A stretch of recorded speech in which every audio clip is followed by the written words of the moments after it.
আসসালামু আলাইকুম বন্ধুরা, আপনারা দেখছেন নাজিদ ইউটিউব চ্যানেল। অপরপক্ষে কাফের ব্যক্তি যখন দুনিয়া হতে বিদায় নেওয়ার সময় হয়, তখন কালো বর্ণের একদল ফেরেশতা এসে উপস্থিত হয়। তাদের সাথে থাকে দুর্গন্ধযুক্ত কাপড়। চোখের দৃষ্টি যতদূর যায় তারা তথায় বসে থাকে। তারপর মালাকুল মউত এসে তার মাথার পাশে বসেন। তাকে বলেন, হে অপবিত্র আত্মা, বেরিয়ে আয় আল্লাহর ক্রোধ ও অসন্তুষ্টির দিকে। নবী করিম সাল্লাল্লাহু আলাইহি ওয়াসাল্লাম বলেন, কাফের ও মুনাফিক পাপিষ্ঠ লোকের আত্মা তখন দেহের মাঝে পালাতে চেষ্টা করে, কিন্তু ফেরেশতা তাকে এমনভাবে টেনে বের করে যেমনিভাবে লোহার পেরেককে ভেজা পশমের মধ্য থেকে টেনে বের করা হয়। তার রূহ বের হওয়ার সময় শরীরের রাগসমূহ ছিন্ন ভিন্ন হয়ে যায়।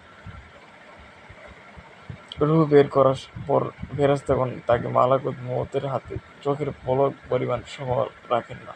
তারা তাকে উক্ত দুর্গন্ধযুক্ত কাপড়ে রাখেন। তা থেকে মরা পচা মৃতদেহের দুর্গন্ধের ন্যায় দুর্গন্ধ বের হতে থাকে।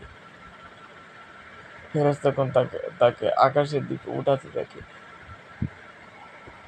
যেখান দিয়েই গমন করে সেখানকার ফেরেশতাগণ জিজ্ঞেস করে, এ এ অপবিত্র আত্মাকার? উত্তরে ফেরেশতাগণ অতি মন্দ নাম উচ্চারণ করে বলতে থাকেন, অমুকের পুত্র অমুক দুনিয়ার আকাশে পৌঁছে তার জন্য আকাশের দরজা খুলতে বলা হয়, ফলে আকাশের দরজা খোলা হয় না। অতঃপর রাসূল সাল্লাল্লাহু আলাইহি ওয়াসাল্লাম কুরআনের এই আয়াতটি পাঠ করলেন। তাদের জন্য আকাশের দরজা খোলা হবে না এবং তারা জান্নাতে প্রবেশ করতে পারবে না যে পর্যন্ত না সূর্যের ছিদ্র দিয়ে উট প্রবেশ করে। সূরা আরাফ আয়াত